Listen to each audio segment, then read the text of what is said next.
Hello, lovely people. I've decided to put together a compilation of some things that have been going through my mind that I think need to be said. And I don't really know the format to put this in, but we're going to start here. I'm going to title this 2024 Year of Denial After a Decade of Lies. The first topic is going to be racism in presidential candidates or candidacy. The first thing we need to look at is understanding that both of the U.S. presidential candidates display the most obvious forms of blatant racism and exploitation of African American people. Yet, we still struggle to decide which candidate is best to vote for. So we need to say, make this make sense, right? Why is this a struggle? You have not been given the lesser of two evils. You have not been given two different choices. These are the same candidates for the same choice. You will choose racism in one form or another. They are both narcissists. They are both supporting hidden agendas. And all we want as American people is to get the job done. But you will find there is no real quote unquote candidate that can get the job done. Instead, we get these faux provocateurs, supporting hidden agendas and pretending to be other races, changing their stances every 5 minutes on healthcare, on immigration, and pandering to whatever demographic they think might get them in office. And much of this is due to the American system being, yes, a duopoly, it's two-party, but it's also due to corruption. Understand that there are many factions that are involved with these people actually getting to where they're put into prominence, right? And none of those factors actually involve the American people and their opinions. Money, super PACs, political connections, corporate connections. This is what we're looking at. You could not become president in this lifetime without having the support of these entities. So there is no organic component to becoming president in this country anymore. So please don't believe that these people were put into office accidentally, that it just coincidentally happened to be that way. Nothing is ever coincidental regarding the American political system. These people are pundits. These people were paid to do so, and each one supports another hidden agenda. We haven't had anyone arguably in office that is organic since Kennedy said that he was not going to participate in secret societies. And that's just the truth, because when he outed them, that's when people began to, say, we need to come up with another strategy that's going to allow for us to still maintain control, because they're figuring this out. Okay, the mob put Kennedy in office. So there's a lot of things that people don't understand that are the underlying structures of these organizations. Now, Kamala, whatever, is telling you that the Freemasons, the AKAs, and the Boulets, and so forth and so on, put her in office, right? And this is because it's a shaming ritual, so to speak. We are not sure who is African American anymore because of the influx of immigration. That's what her purpose is, to showcase that. We cannot prove African American heritage to even get the reparations that they owe us. That's what Kamala Harris's purpose is. In addition, they can weaponize white liberalism and bring in more immigrants and virtually displace the current African American population, right? So then we're going to get into our second topic here, and that's the weaponization of white liberalism. White liberalism is something that is the most basic of terms, right? And it's still not recognized. Even Malcolm X years ago touted it as being racist. It doesn't really take a slick orator or someone who addresses it via the Black community or even a degree such as what many of us have to understand that white liberalism can be weaponized. Examples: I'm going to do what I believe, like we're children, is best for Black communities because I'm trying to be nice to you. I'm trying to be liberal and do the liberal thing, although that nice quote unquote thing may be actually harmful towards you, right? Because it's just liberal to let in all of these migrants that don't have the correct credentials, and we don't know where they're from. They could be gang members, which I can tell you many of them are. People that actually have to live in these areas who have encountered these gangs before, they're going to tell you, such as myself, that these are not stereotypes. I can tell you they did it in the early 90s. They basically created a problem. They're creating a problem, right? Problem, reaction, solution. You can't have a reaction to a problem unless you create it, right? So what they're trying to do is create a problem. They did it in the 90s. They did it in the thousands, the early thousands, as a matter of fact, and they're doing it now. They do it like every 20 years in order to see if they can get some type of resolve or reaction, right? Maybe actually every 10 years, because they have to have time for it to develop into the actual problem that needs to have an immediate resolution. Because if you're desperate, you're going to say, okay, just give me something. Give me Donald Trump, because I know he's going to work. We can't have Kamala because she's pretending to be a Black American, and we know that's fake. And we need a solution now. However, understanding that they would not put an actual, what we call Black in this country, or African American or Black American, whatever. And there's a difference between African American and Black American, but she's not either. We would not put a person in office as president as an actual Black woman is essential to understand. It has to be something that is debatable, because an actual Black woman to have made it to this point, a Stacey Abrams or something like that, is never going to happen, because they have things in place to prevent this from happening. And if you ever doubt that this is the case, they will come in with white liberalism to back you down. Or they'll tell you something to the extent of, well, white people think that replacement theory is, this and that and the third, and they'll relate it to white folk only.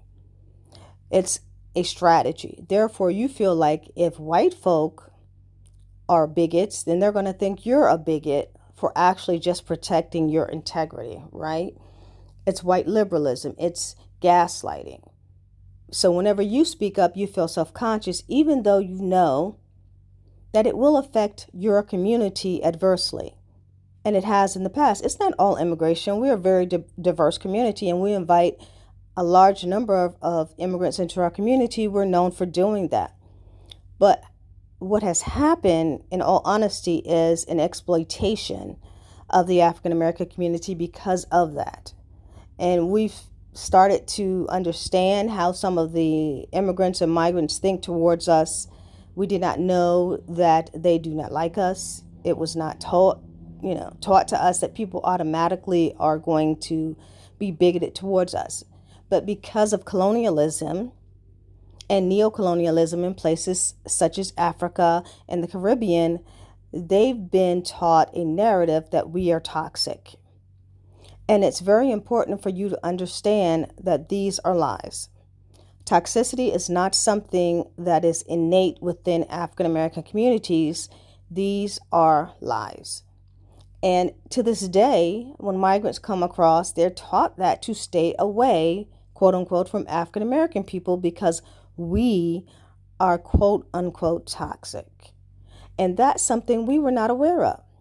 And you must understand, this was purposely done in order to separate them from any type of unification, right? Because at that point, Black folk become a threat.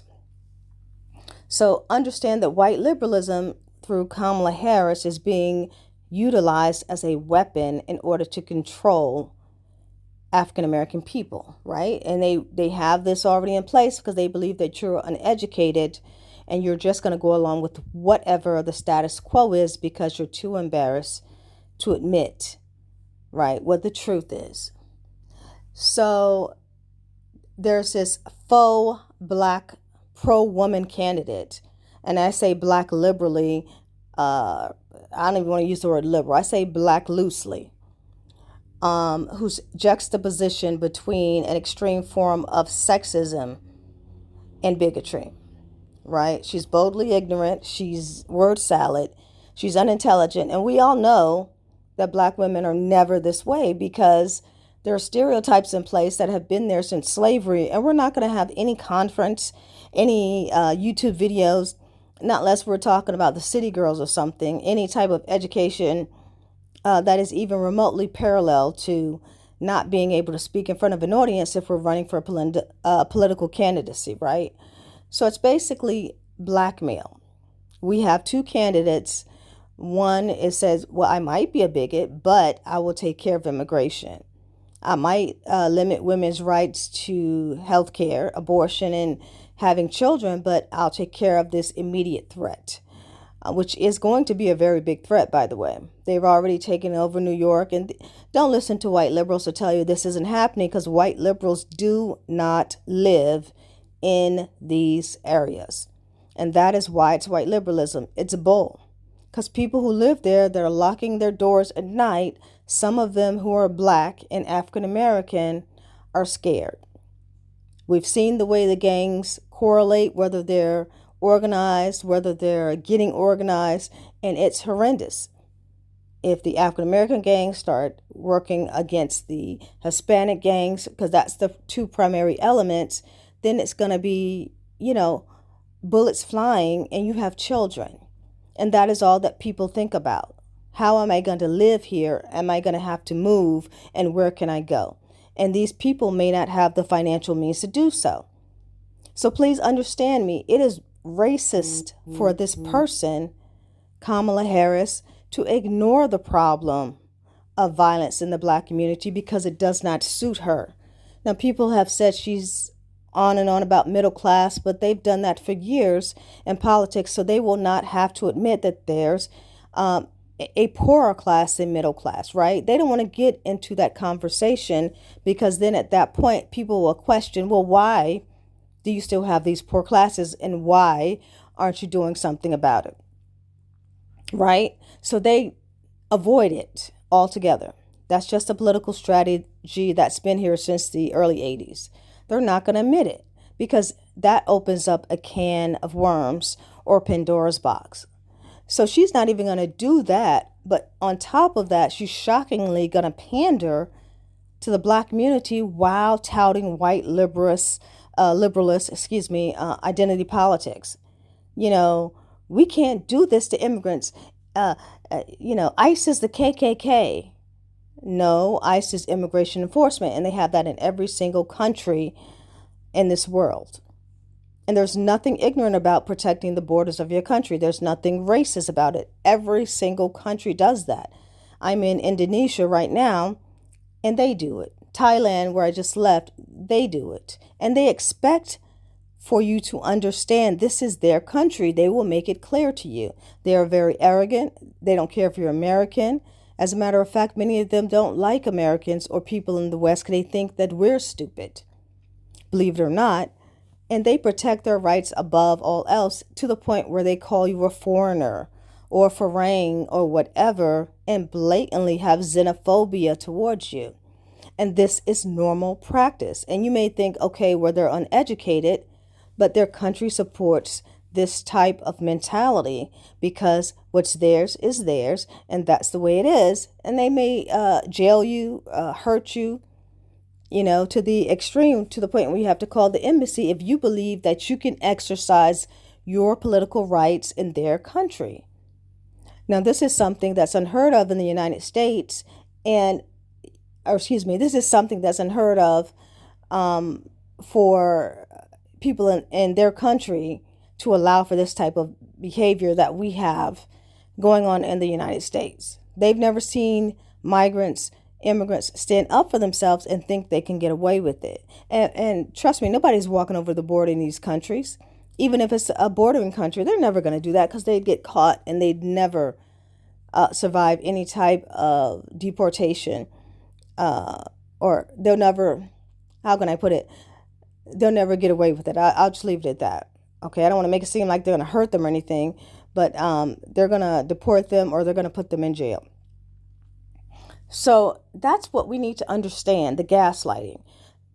The first thing is they're going to make you believe that you're a racist or a person that has xenophobia. And for years, we've welcomed other communities into the African American, community that we have.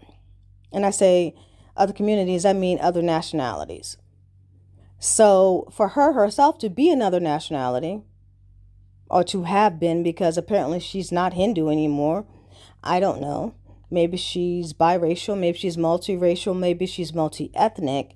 But for her, which her father says she's not, but, whatever.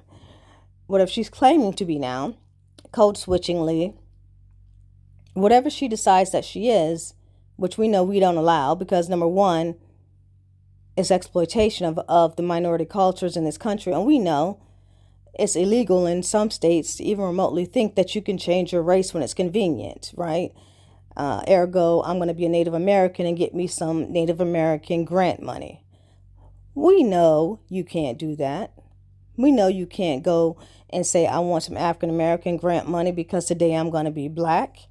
Because there are some thieves out there. There are some racists out there in the KKK who will, be knowingly doing this in order to co-opt any type of race and destroy the racial cohesion and identity, right? And that in itself is ethically and morally wrong, but it's also illegal.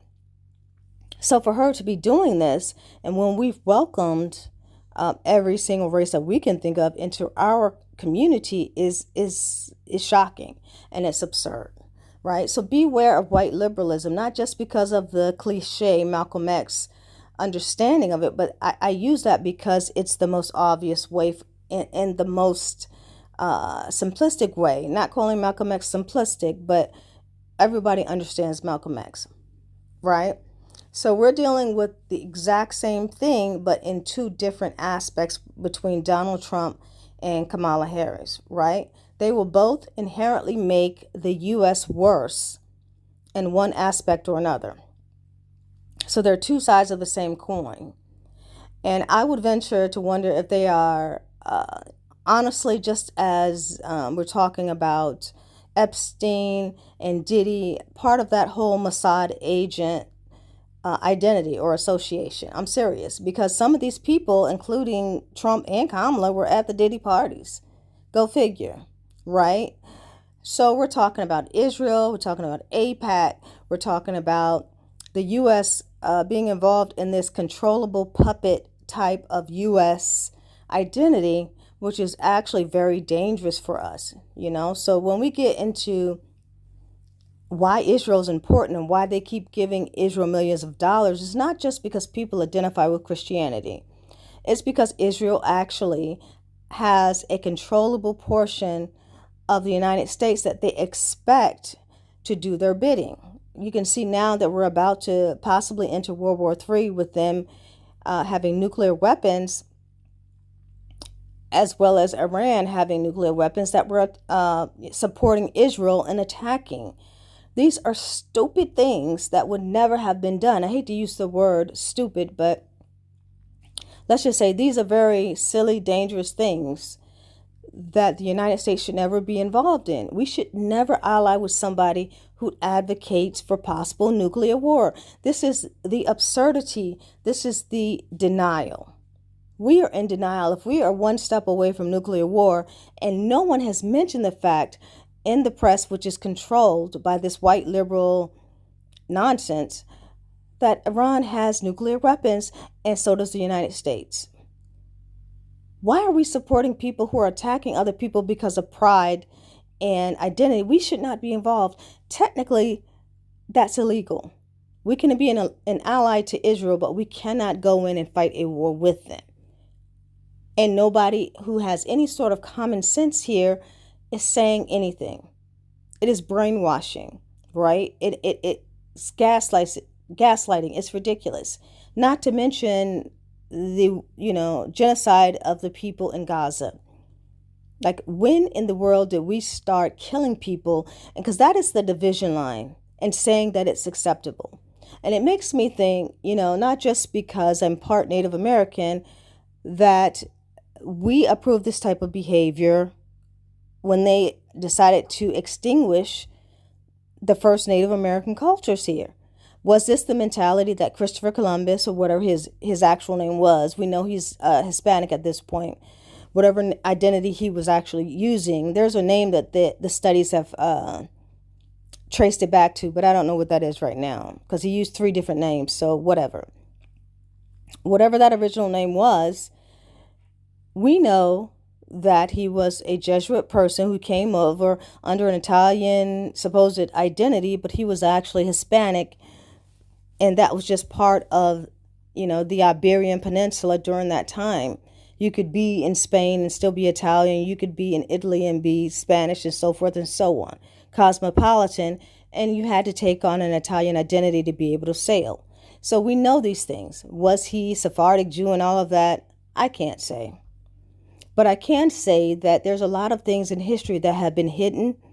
And we wonder what happened during those time frames and if it's repeating itself. Is history repeating itself? You have to put things in context. What would make people during that time support a genocide of indigenous cultures? Did they not know? Were they greedy and agreed with it? Did they think they were savages, nigger child and savage beasts? Were they bigots? Or did, it get put to them in a way that was pseudo-sophisticated to say, we're doing this in honor of our country. They might attack us. Same thing as what Israel is using. They attacked us.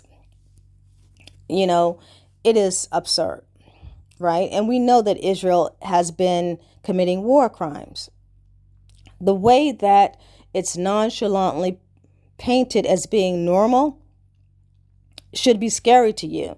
And much the way we're ignoring the sex trafficking that Diddy and many of these men have been participating in.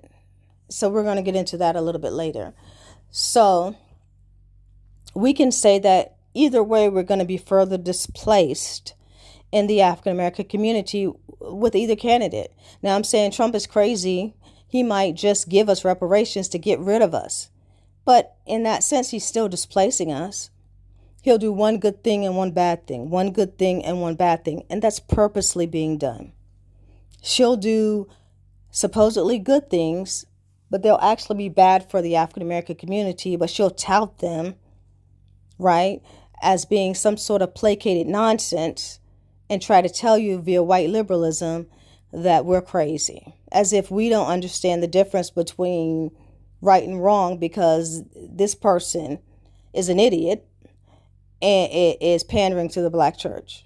Now she's going to be the pro woman that Hillary Clinton was that nobody could stand. Like, I don't need an Indian woman in blackface touting white liberalism that's racist to a bunch of African American people and saying that we, you know, are the ones in the wrong because we don't believe any of that BS. It's ridiculous. So then we go on to, neoliberalism and Joe Biden. And as I've said, the genocide in Gaza and the escalation of World War III and, the nuclear weapons and how these things are tied into this scandalous Diddy nonsense, right? I've already mentioned Mossad, but one thing that people keep underestimating is how devastating sex trafficking is to the African American community. In particular, the African American community, it has the highest numbers, or I should say black women in the African American community have the highest numbers of being sex trafficked, right? For that demographic.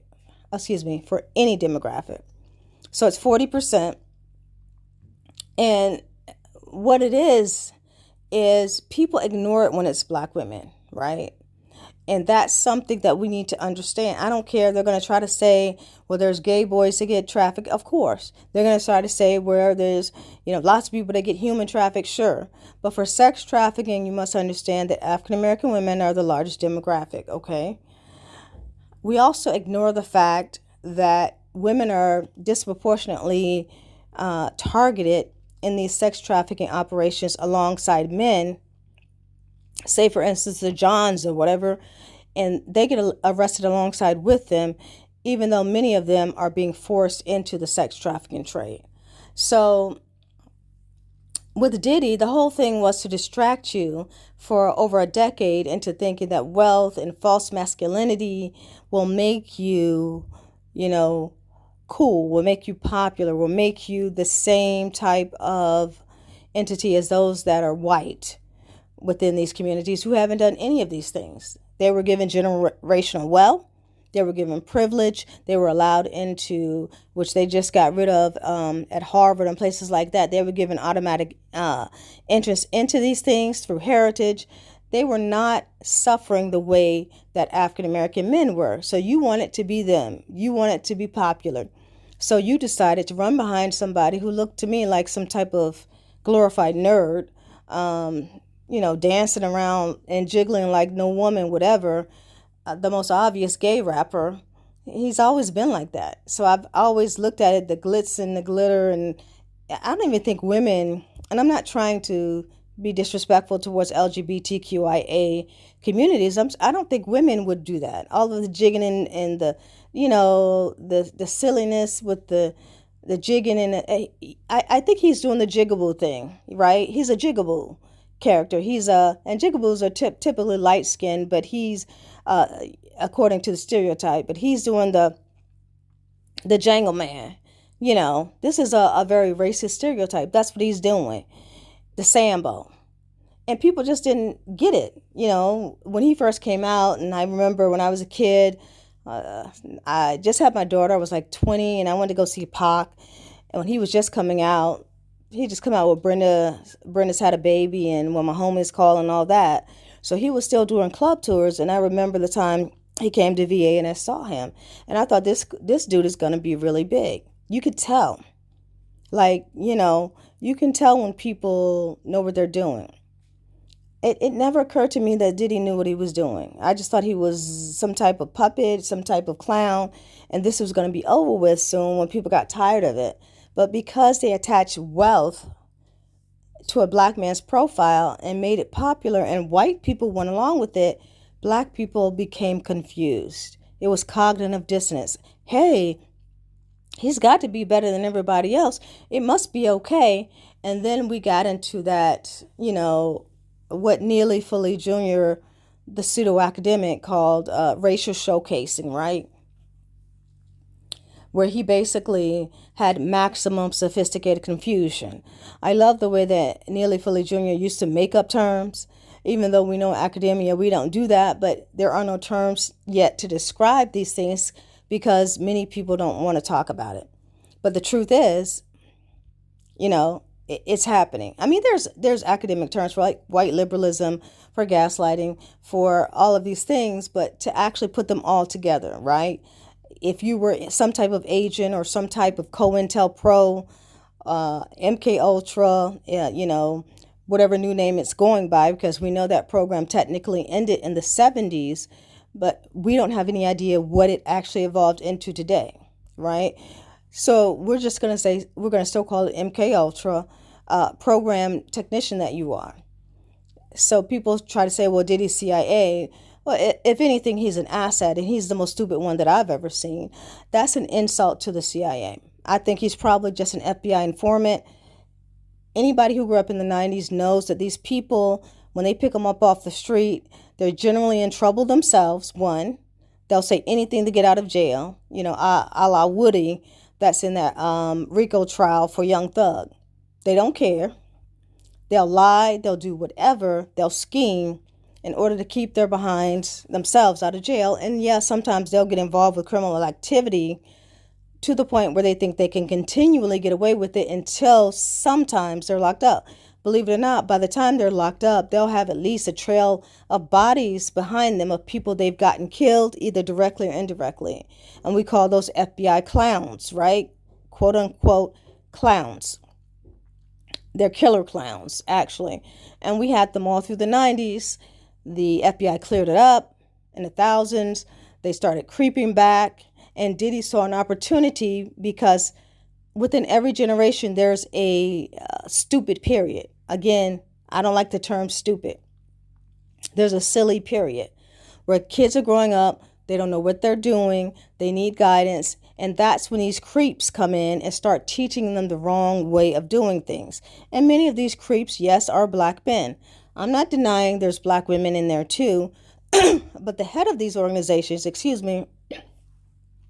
are oftentimes not black people, right? Unless they're boule or high level Freemasons or something. These are just people who understand how to manipulate the black culture. And this is something that people need to understand. And understand that we need to stop letting these people control our community, because the ultimate goal is to create a community that's not only controllable, but is dissolvable, right? Because you're a threat. Now, one thing about Diddy, we want to talk about black masculinity as a neglected issue.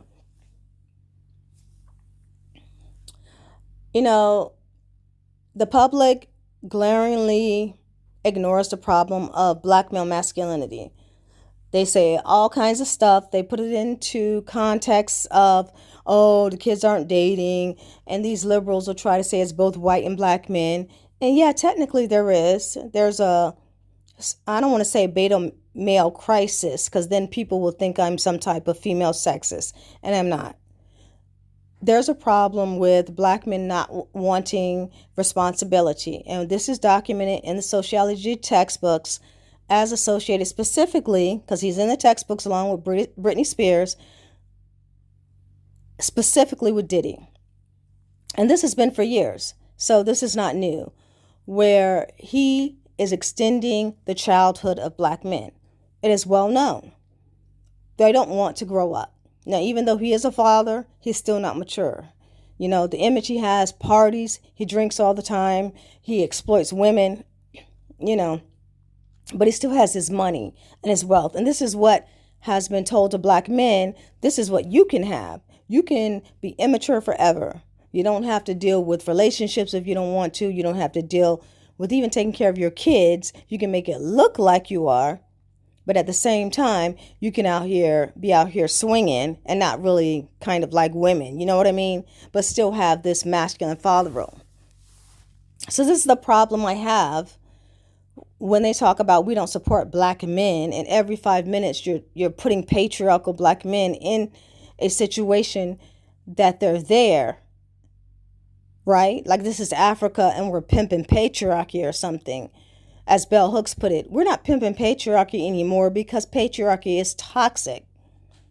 So if you're putting black men in spaces where they're not in order to make them look good, then you're doing a Diddy, right?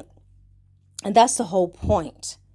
So he's doing this clown-like, infantile, hostile sexism while being a closeted gay, right? Because we're in psychological denial of our own problems with black men, right? And they're using transference about their own sexuality because they secretly kind of resent women for whatever reason.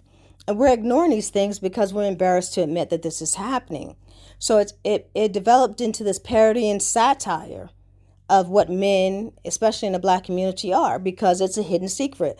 They've been on the DL since the 90s. I'm not saying all black men are, but we need to address this issue, and we need to address the fact that black fatherhood isn't a problem that's going to be resolved by shaming single mothers or adding sexism into a conversation.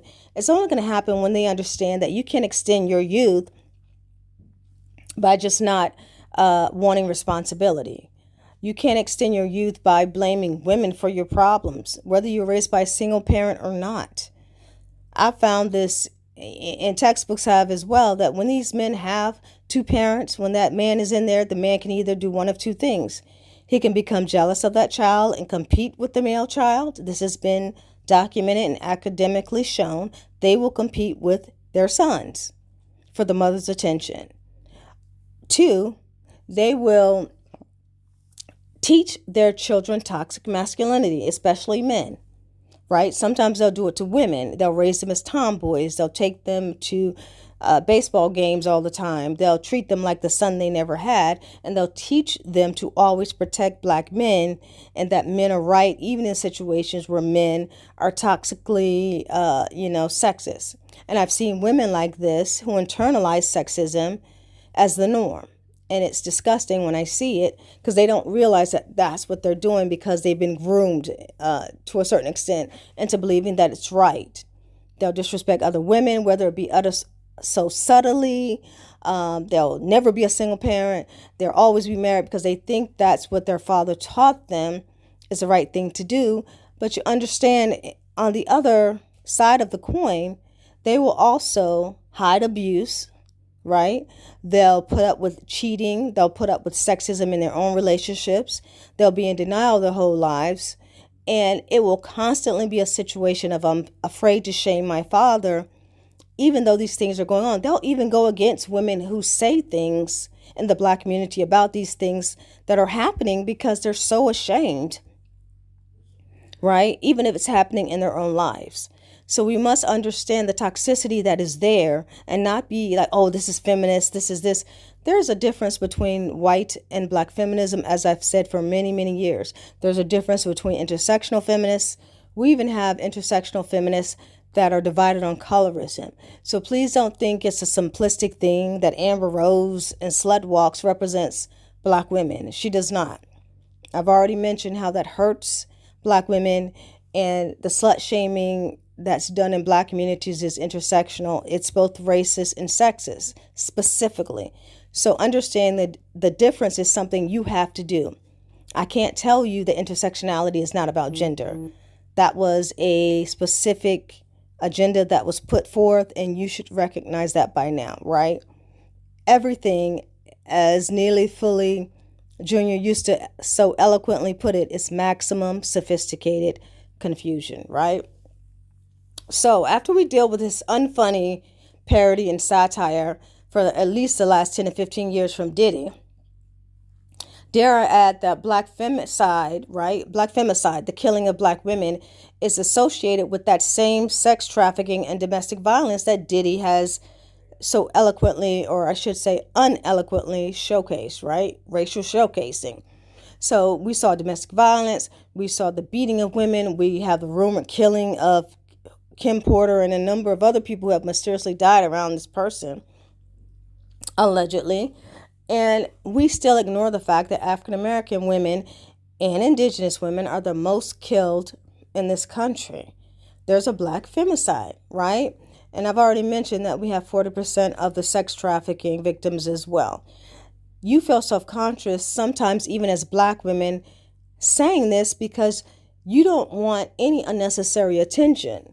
But in order to solve an issue, you have to out an issue, and you have to be strong about that issue, and you have to let people know that you are not going to be objectified, you're not going to be ignored, you're not going to be treated as the same as Kamala Harris would like for you to do via white liberalism. You're going to be heard specifically and not through the black church, which we all know is commodified with AKA and Freemasonry and everything else. We're not doing that, right? We're smart individuals. We want to be treated as smart individuals, and we don't want to be treated as bumbling idiots who can't get through a speech because people have portrayed black women as that. So in that sense, you can see the racism creeping up, right? I'm going to be black when it's convenient for me, and I'm going to sound like an idiot.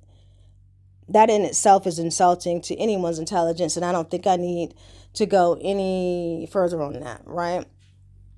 So there's a spectacle there with black failed masculinity, from Kevin Samuels to Andrew Tate to all of these hostily sexist men towards black women. It's constantly being showcased, right? So it's tacky. It shows black men's mental health issues out loud, and it's absurd, right? Whether Andrew Tate be biracial or not. So we can go into the statistics about, the black girls and things that are going on with sex trafficking, but we're going to leave that for now.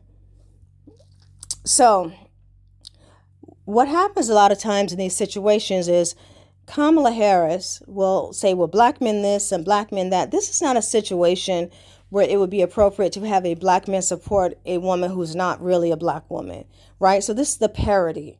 So black men will support other sexist men, such as Donald Trump, in order to prove that black women are basically fake. But the whole situation is, this is not a black woman. This is not a real conversation, right? This is what the joke is. So they'll dim-wittedly support Donald Trump, and they themselves are being exploited by Donald Trump and outed, right? So in the face of sex trafficking, we can see that with Diddy. And we can see how sexism is sort of conglomerating into this one blob of simplicity. But it's better than this fake black woman. And when I say fake black woman, I mean fake black woman. So, the numbers, when we look at sex trafficking, show that mainly white men have been the ones who are the purveyors of sex trafficking. It doesn't mean that black men don't participate in very large numbers. Don't get me wrong. It is a very serious problem in the black community as well. But overall, white men have been the ones who are, historically been the largest numbers of sex traffickers, right? So why are they basically outing Diddy as this puppet? Because they know that you're naive, and they set it up so that all these years you'd be chasing behind wealth and ignoring the actual people in the community that are doing the work, because you, in their minds, because they understand in white communities psychology just like all of us, they believe that you're internalizing things, but you secretly want to be the men with the wealth and the power. So they give you this pseudo entity, this person that they put out there, and then they're going to tragically tear this person down. It's a psychological effect to that, right? They're going to teach you that you're basically still just that slave that can be controlled. So you're hindering your own progress when you follow behind even Donald Trump in that wealth. I understand immigration needs to be taken care of, and I would agree. But don't follow behind him because of issues where you want to say Kamala's fake, or because you don't like black women's issues, you don't like feminism. These are false issues, right? So, and women, it's the same way. You're internalizing misogyny. Just go with the facts. So you can see the DOJ figures with trafficking and all of this and all of that. Primarily white men. Now, black men are, somewhat close to that. We have about 665 percent of white men and 217% of black men. So it's about a 400% difference. So I don't know. Anyway, so when we return to replacement theory and its implications, right? We've been told that replacement theory is you will not replace us with a bunch of Nazis. That was basically put before you because the truth is, and if you look at the Center for Immigration Studies, they will tell you as well, you have to protect your rights as an African American person because there is an ethnicide sort of situation going on as well. When people think that they're ethnically above you, they can get rid of ethnicities. And technically, the African American community in this country is a race, but we're also an ethnicity.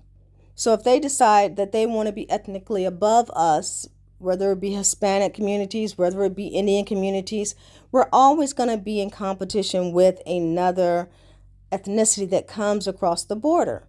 And so you're constantly going to be up against the wall defending yourself. And even though we won't admit it, we're always going to be on that defense, right? Because we won't say legally that it is illegal to exploit the African American community, and we will not force them to define what African American is. One generation, two generation, we can't even do it for reparations.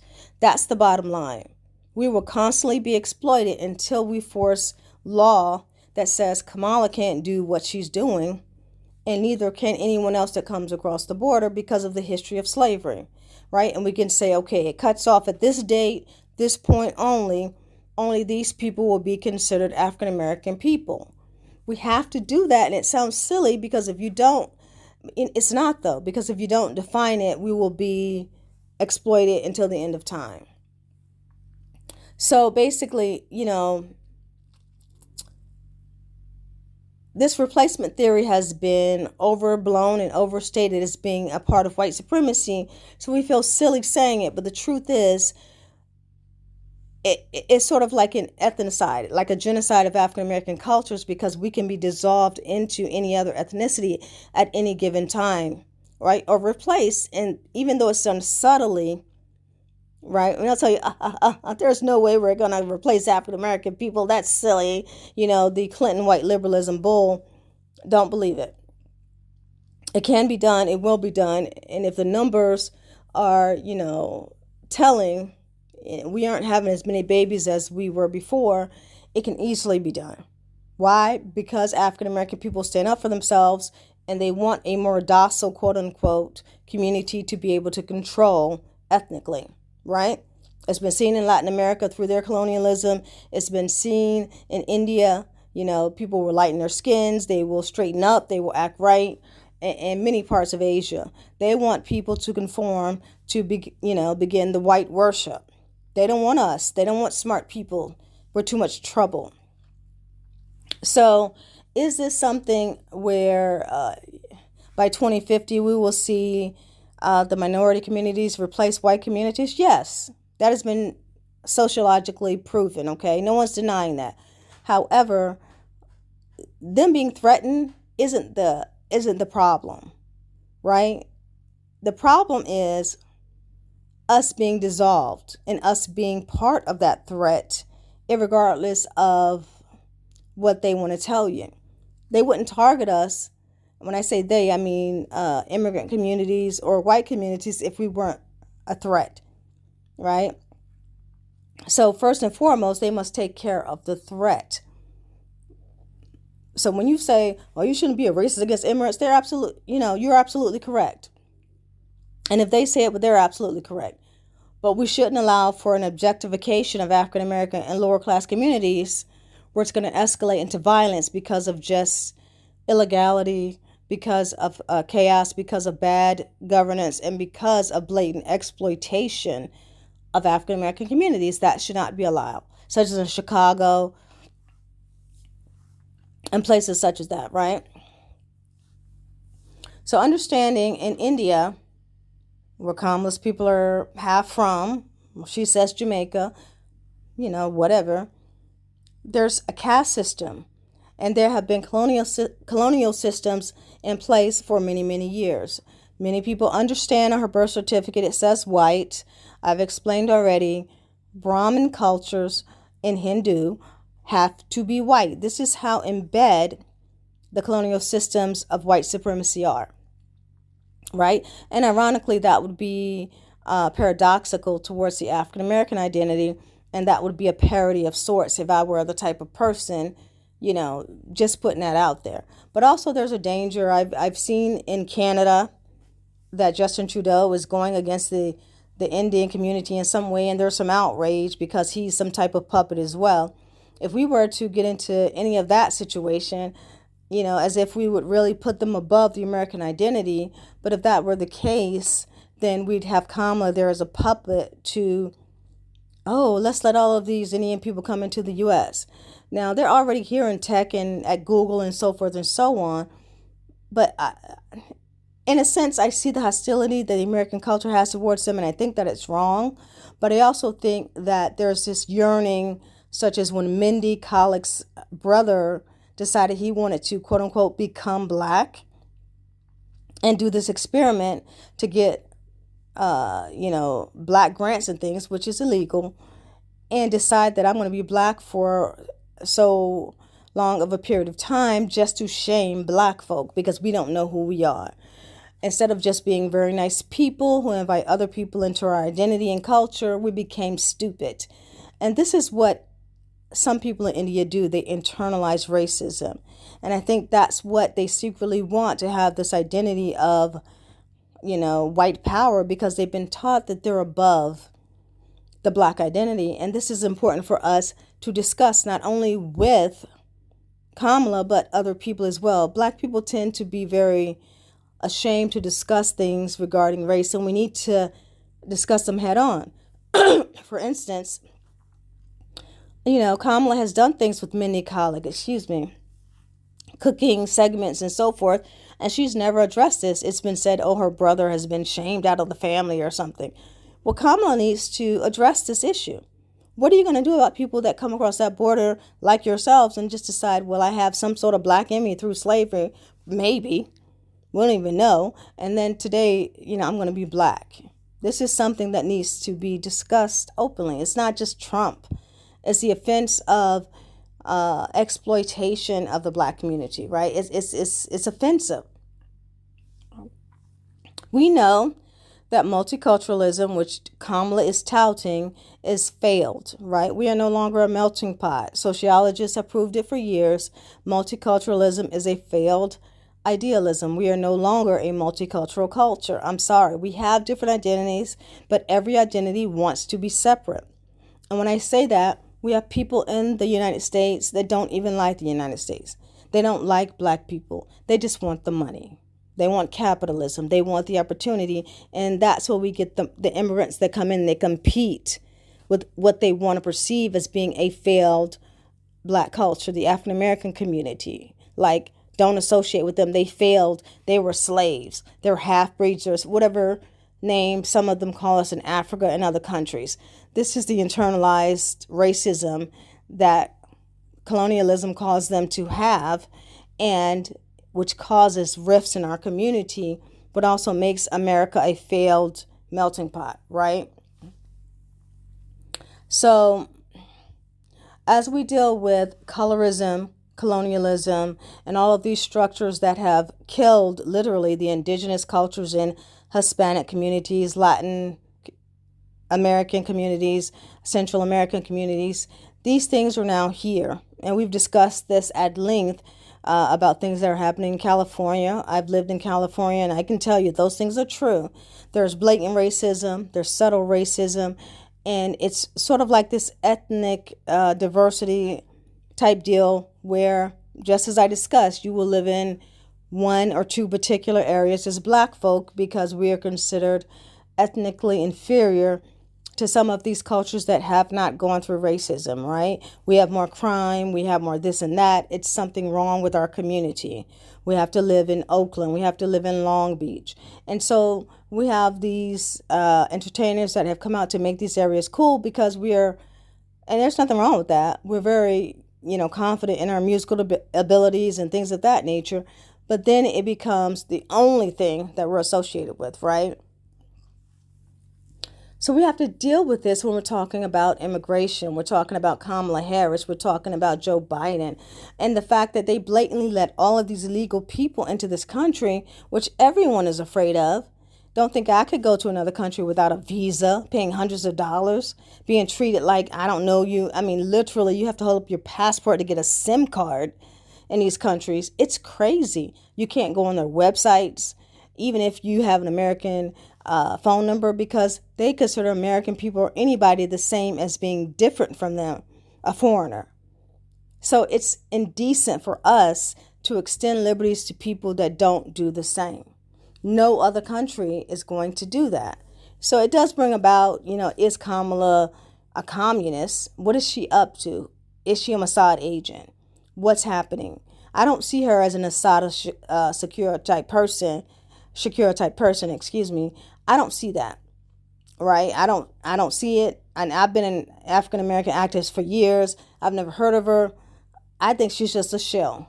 I'm just going to put it to you that way, and she'll do whatever because of whatever faction that she's working for telling her to do it in order to create literal chaos. So, getting to the end here, I have two more things. I wanted to talk about African American women and our denial in the church and using patriarchy when it's convenient, internalized misogyny, colorism, and all of these things which undermine our own progress. We're talking about deflection. When we're making progress and we're talking about things that affect women, it's always that insecurity and things that come up, the silly light skin privilege that doesn't exist. I'm upset because white people treated me this way and that way, and I want to project it onto someone else. The internalized misogyny. I want to stand by my black man. Stand by my man. This country shit, right? We're not doing that, right? I don't care how much you want to support your father. I don't care how much loyalty you have towards your black man. I don't care how much money you think you got because of that loyalty. You really got it because there's a patriarchal system in place which black men do benefit from, although less than white men, right? And you're getting benefited from that. If you go along with the status quo, you get married, you talk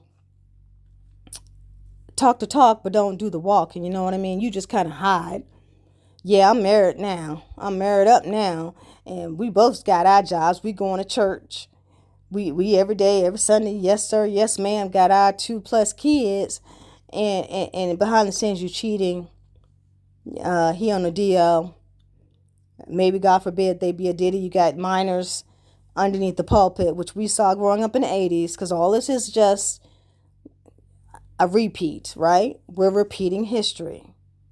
You must remember what has happened before, which is why, such as these movies, Blink, or what is it, Blink Twice, or whatever, the Bonet movie, the daughter of Lisa Bonet, right? She's talking about they literally made you forget. But we must understand, we're being made to forget with every generation. And if a generation comes along to say, hey, that's not cool, that's wrong, don't be disrespectful towards your elders. These people didn't have all of these things. Like, they didn't even have the internet. They didn't have this opportunity. They were held back in this way. And the gentrified black youth comes along and steps all over them. That's an agenda, right? And you must understand that. You must understand that all of these pettinesses or petty problems that you have with your own insecurities are going to bring down the black community. No one's going to apologize for having a quote-unquote light skin privilege because you're apologizing for your own skin tone that you were born into. And there is no privilege in that. So when people look at white privilege, this is something people must understand. This is a methodology of, at that point, discrediting the term white privilege. Because if you say, well, because of skin tone, I can't have privilege, then that means white people can't have privilege, right? Why are you saying we have privilege? As if there weren't years of slavery, colonialism, caste systems, based upon that skin lightening and that white privilege. It wasn't just, I want to be lighter than you. It's, I want to be white. And we do see that quite a bit in Asia still to this day, which is shocking, and it's, embarrassing. There's something wrong, I think, with wanting to be out of the sun, by the way. And I'm going to tell you, as a side note, I'm in Indonesia and it's hot. Black folk will get a tan in an hour. And the sun's not even going to necessarily make you sweat all that much. It's just going to feel like it's pretty warm. But you go inside and you take off your swimsuit and you'll see, and this is black folk, you'll see a tan mark, because I saw it. And my daughter was like, God, man, you only been out there for an hour. Look at your, look at your shoulder. And I was a shade darker. And that's not a lie. So I understand the reason why over the years they've wanted to keep their skin lighter, just simply because of that reason. They don't want to be a 3 shades darker by the time they're 6. But in the same turn, adding glutathione to everything and internalizing that whiteness as being better somewhere along the line became the norm.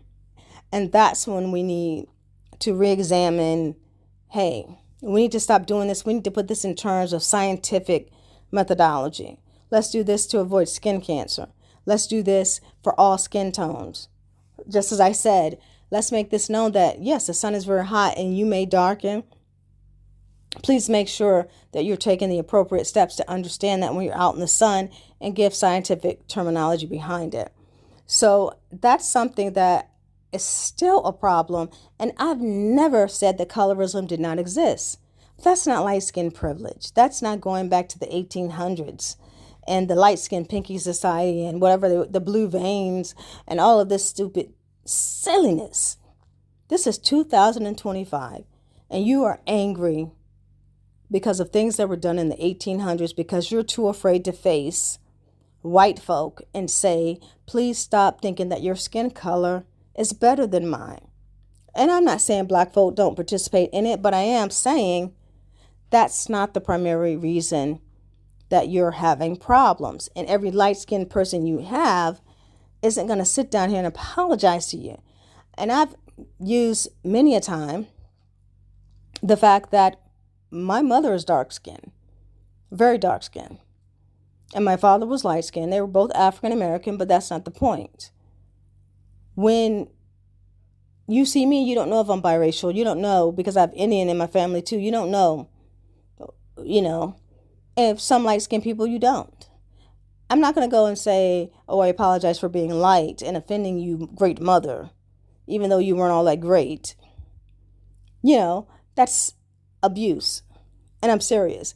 It has been years of abuse of lighter skinned women where they're caught between that narrative of white and black, where especially in the South, it has led to that red bone, rapeable, assaultable mentality of women, where even seeing the color red in a woman's skin invokes the idea that she is rapeable.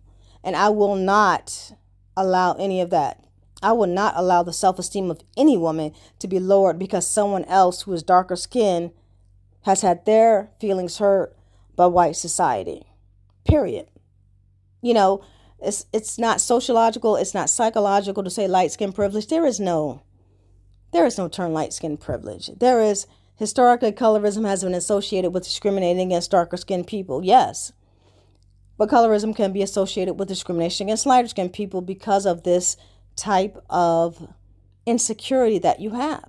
Now imagine if you had a lighter skinned child, as many people will that are darker skinned, you cannot raise your child and be resentful of that child because, again, that is abuse.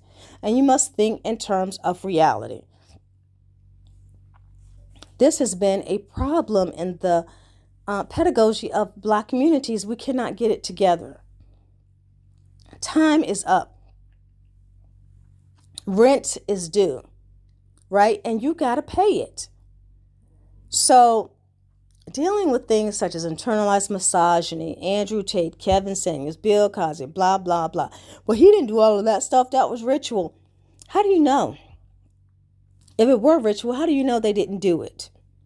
You'd believe a lie about someone like me before you'd believe a lie about a celebrity because you have too much pride, especially when black men are concerned, even though it's right in your face.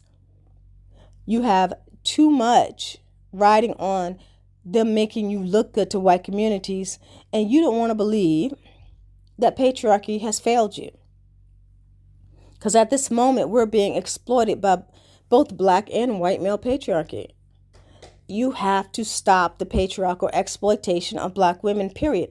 Whether it be through the black church, whether it be looking at black families as legitimate only when there's a man in the home. That is how you resolve this issue. You have to legitimize black women. And the Kamala Harris thing further delegitimizes, believe it or not, black women, even though she's not a black woman. That's the whole point.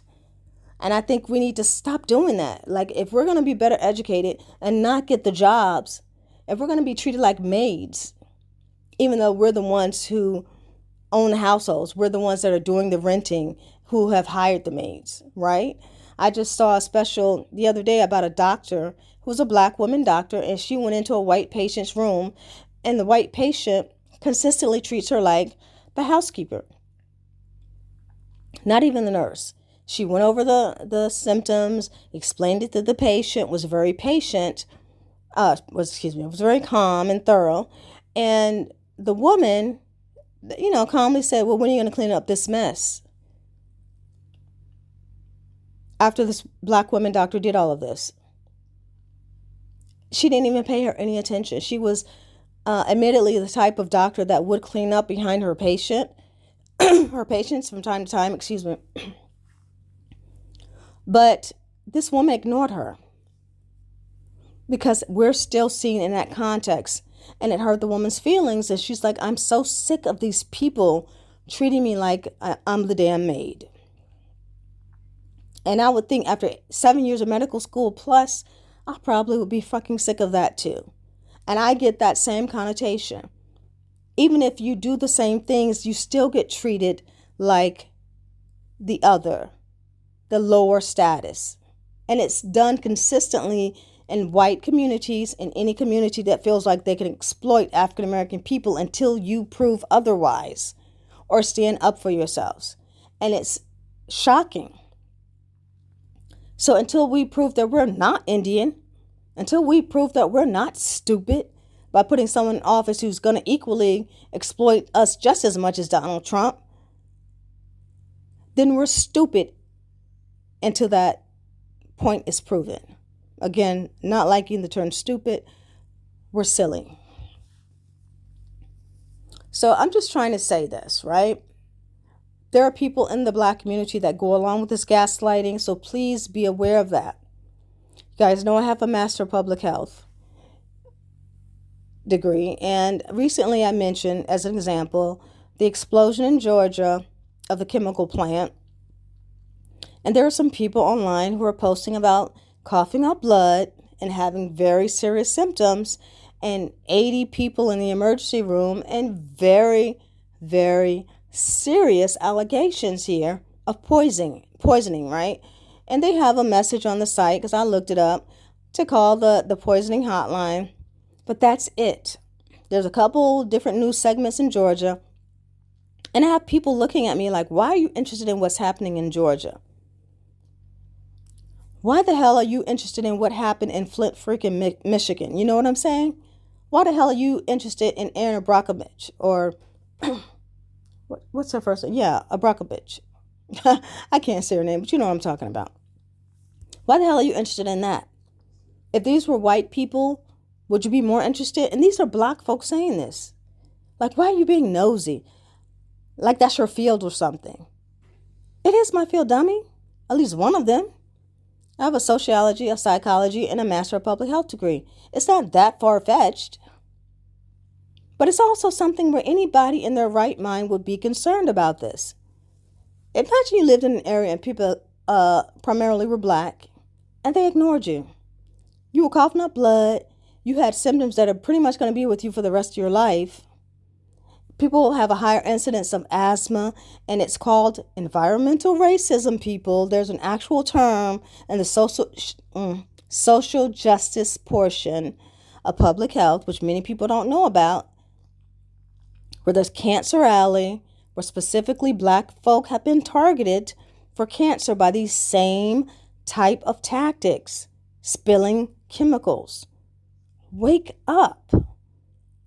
And if you're in the public health field or anybody else who's out there questioning why a Black woman would be concerned about allegations of spilling chemicals in a public area and having children still go to school that are going to reproduce in the future sometime, because sometimes these chemicals seep into your system and you don't know to the next generation. Like, hello, Tuskegee. Hello, anybody else that has been out here drinking some toxic milk and had a baby with a deformity. What the hell? They're experimenting on the Black community, and I don't care if you think I'm wrong for saying something or not. It's the right thing to do. And if you're not saying something, then that's the wrong thing to do. It should be concerning under any circumstances if there are rumors of these people being paid off, quote unquote, in the public health community by not making this more widely known. A lot of people still don't know about that chemical spill and seeing black fumes and plumes of smoke and people having these symptoms, which could be deadly. I don't know if anybody's died because nobody's heard anything about it. Now, if you're one of these country people, we just want to keep it in Georgia. This is our business. You stupid. That's the only thing I can say to you. Bless your stupid soul. And again, I don't like the term stupid, but when the shoe fits. This is a very public event. This is something that affects all of the Black community, because if they can do it to you, they can do it to anybody. And it will continually keep happening if no one says anything. I have asthma, right? I had, when I was younger, exposure to smoke, and all that kind of stuff. And I've moved several times because of that, because I don't smoke and my lungs can't stand it. You would want to know if something was in your water that you were drinking that was making you cough up blood. You want to know if something's in the air and you need to wear a mask, right? You're terrified about COVID because white folk told you to be terrified of it. But if a Black person came to you and said, hey, in the Black community, there's this disease. We don't know what it is. It's airborne. Hey, don't worry about it. Or you can wear a mask if you want to, but it's really not that serious. I know you see people passing out and stuff on the sidewalk. Just, hey, don't believe the hype. Then you'd believe that, right? Even though you see in front of you that people are actually dying. People are in the hospital dying. That to you should be disturbing. People are over here talking about they coming up blood, they can't breathe, they got all these symptoms. That has been the case in the Black community for years and years and years. And we, frankly, are sick of it. They ignore the drug problems in the Black community except for when it's convenient for them. And Black families got to get up and leave. They ignore the gang problems. They ignore the chemical spills. I remember when I was younger, they used to be outside my grandmother's house. And everybody knows Miss Dorothy because I'm from Virginia. In Portsmouth, there used to be a project called Jeffrey Wilson, and they tore it down. And there was a soap factory right beside it. And you could smell the chemicals from that soap factory every single time you went past it. Those people that live beside that soap factory sucked that mess up for years and years and years, and they never shut that damn thing down. I don't know if it's still there. I haven't been back there in years. I actually haven't been back since my grandmother passed in the 80s. I tell anybody, any time of day, it's not where you come from, it's where you're going. And I've never, ever, ever heard anybody from Virginia, whether it be Pharrell, Missy Elliott, whoever, say any damn thing different, because they know better. Right? They know what type of people we are. They know what caliber we are, especially from that generation. And they know we ain't taking no damn shorts. We tell it like it is, and we make sure every freaking body knows it. Now, as far as the entertainment industry and what kind of shady mess happened with them there, I have no comment and I don't care. I'm just talking about where we came from and knowing that poverty is not something we're ashamed of, nor will ever be something that will reflect only what we are. But it's something that enhances our character and teaches us, adversity will only make us stronger. Excuse me. So, to say that, I've seen this happen. And we have to understand that when Black people go through this, in particular, they don't care. That should be disturbing for you. That should be something that's a wake-up call. If your children are sick, please, if you are anywhere near in that Georgia area, Conyers, I think it is, or any of Atlanta, the surrounding areas, please go. Make sure you call the poison control hotline. Make sure you go to the doctor, and make sure you call the public health department to make sure that it's documented. If you want to, go to the newspaper. I don't know how you can get that word out. Don't let them cover this up. If you have children and those children start experiencing symptoms, yes, a lawsuit. But, there's a guy on YouTube who's talking about this, and he tells about the person who just exposed them dying. Like recently, he went before a conference and told them that the chemical company was using water instead of the appropriate things to put out the fire, because you can't use water when there's a chemical spill and a chemical fire. He died as soon as he left the conference. As soon as he left the conference. Because he had been exposed. I think he had a heart attack or something. This is like, you have no allies here besides yourself. And if one thing we can do to help one another in the African American community, exists, is at least to help one another understand. Do not be gaslighted. That is the weapon of the year 2024. Gaslighting. Do not let people tell you when you have a voice that you have to stand down, that you're crazy, that you have no right to say anything because these other Black people didn't say anything, that this isn't happening when you can clearly see it just happened. Be aware that there are forces at work that don't necessarily believe that in the formidable future you will be an asset to whatever agenda they have planned, right? And we'll go into some things later, maybe in another podcast, about how some things are going to affect you with AI in the future. And you shouldn't be afraid of them. Instead of being afraid, you need to accept it, and you need to learn to control it with questioning instead of just being afraid of everything. See, fear is a weapon. Miscommunication is a weapon. Of course, you can always blatantly lie, as I'm sure people have lied on me. But because you're fearful of that happening to you, they will continue to use it as a weapon if you continue to allow it to happen. And they've tried to shut me up for many different reasons, and it's not going to happen. They've tried to dumb me down or make me look dumb to other people who have low self-esteem. They've tried sexism. They've tried sexual assault, literally stalking. Sister girl ain't going no damn where. Now, I might ease up a bit on trying to explain it to people who may not understand this yet, but I will not be patronized. I will not be forced into helping people who don't want to help themselves.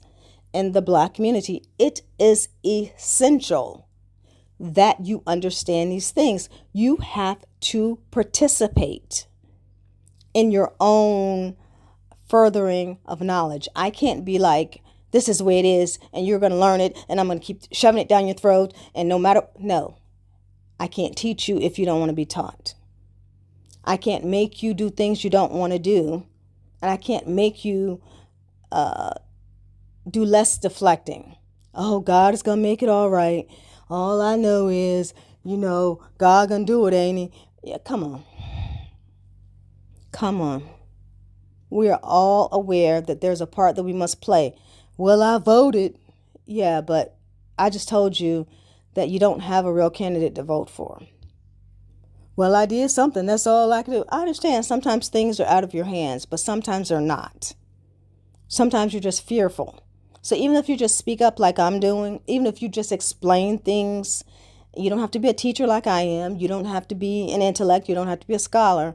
But you can stand up for what is right. And do not be afraid of these people. They do have these puppets in place, the Jay-Z's, the Beyoncé's, the Diddy's. These people are, I don't know, whether they're COINTELPRO or whatever, Mossad agents or whatever, Keep doing you and stay consistent with it. And you can be a nice person. You can go on vacation. You can take your kids and finally do something you wanted to do, like I did. Because they're going to try to work your nerves and make you never accomplish anything and feel like you've never owned anything, had anything, because that's the whole goal, right? You will own nothing and be happy. This is what they want. Because if they've accomplished that, there's nothing else for them. But you also have to understand, on the other hand, if you do own something, you don't really own it. The government owns your home through a loan. 9 times out of 10, you're probably never going to pay it off. If you do, you're still going to owe taxes. You're still going to have to pay for a car. Very rarely do people own both their home and their car. Sometimes they do. But you're always going to be in debt to the government. So please don't think, okay, well, I have my own home, I have my own car, that they're not talking about me. They are, because you're still in debt. You see what happened in North Carolina. There's some black people that live in Asheville and that particular area. See what happened in Florida. Whatever you own, they can easily take away. And I'm not saying weather warfare or anything like that, although it has been proven, and they're correct. Scientifically, they can create weather. And weather patterns. Cloud seeding is a real thing. It's been documented that in Dubai, they recently had floods, and the reason why, they were doing too much cloud seeding. They know that, right? It can create storms, and it's well known that they can actually create storms. So I can't say for sure, obviously, that in these situations they're being targeted and steered and all of that. But I can tell you that technology is far past what many of you realize because you aren't looking at the scientific research. You're just listening to the gaslighting. Go and do your own research. Look at the patents. Sometimes they've been on the books since the 50s and 60s. And what you don't know, they're not going to tell you. Go do your own research. When you find it, then you're like, oh, it is here. They're still going to deny it. But you're going to deny what you see with your own eyes, right? So these people aren't the brightest. They're just very good at what they believe is psychological maneuvering, because that's what it is, maneuvering, right? But you have to be smarter or more smart and detect when people are bullshitters. Excuse my language. They're BS artists. And they can come at you from any angle and shut you down at any time. I see it a lot with the press, right? And we've all been shown how each station mimics one another because there's a script that they go by. You don't have to believe the script. When someone's biased, whether it be a presidential debate, whether it be in any conversation, automatically in 10 seconds, you should be able to detect it. You should be able to say, this person is not thinking with an equilibrium. And it makes me feel like it's not a fair conversation and you should dismiss it. You should be able to detect liberal bias. You should be able to detect bias towards these entertainers. You should be able to detect bias towards white women. And you should be able to detect when they're kissing up to black women and pandering, right? Because that's a false type of bias. We just want to make it look like we care about black women. We want to put some black women in the church, big hats, and they're going to be humming and doing all this stereotypical stuff. All that stuff that went through with this faux Black Lives Matter movement, right? They're going to do a lot of pandering and people with fists up. And at the same time, they're going to input their own little rioters in there that they gave bricks to and put black folk in jail and monitor specifically the patterns of how black people react when they feel threatened so that the next time this happens, they'll be prepared. They're going to have cameras in place that can actually, just like in China, circle your face, go into a database so that the next time they know who you are. I'm not saying don't stand up for yourself, but don't be afraid of that. They have cameras in place in a lot of different cities, and they just don't tell you in this country. Don't be afraid of that. But I'm saying understand the reasoning behind some of those things that were happening, right? And how those people got paid millions of dollars and basically ripped the African American community off. How many of these people were descendants of migrants, immigrants, and they were not really African American people, right? That were the heads of these organizations, Alicia Garza and so forth. I'm just telling you what I see. You're angry about someone who points out to you what's right in front of you that you don't want to see. It is cognitive dissonance. You don't want to see it, right? It was a ripoff. It was a white liberal ripoff. And that's something you need to start recognizing right away. So anyway, that's the end of this conversation, and we have more later, but I just wanted to target those things because oftentimes our voices are co-opted by others, and until we actually say them ourselves, right, out loud, and I don't do a lot of talking because I feel like people should automatically understand everything is not about talk. Like, I really hate talk shows. They're okay, but they're not for every day. It's for when you have something to say. And a lot of these talk shows, The View and so forth, are co-opted by white liberalism.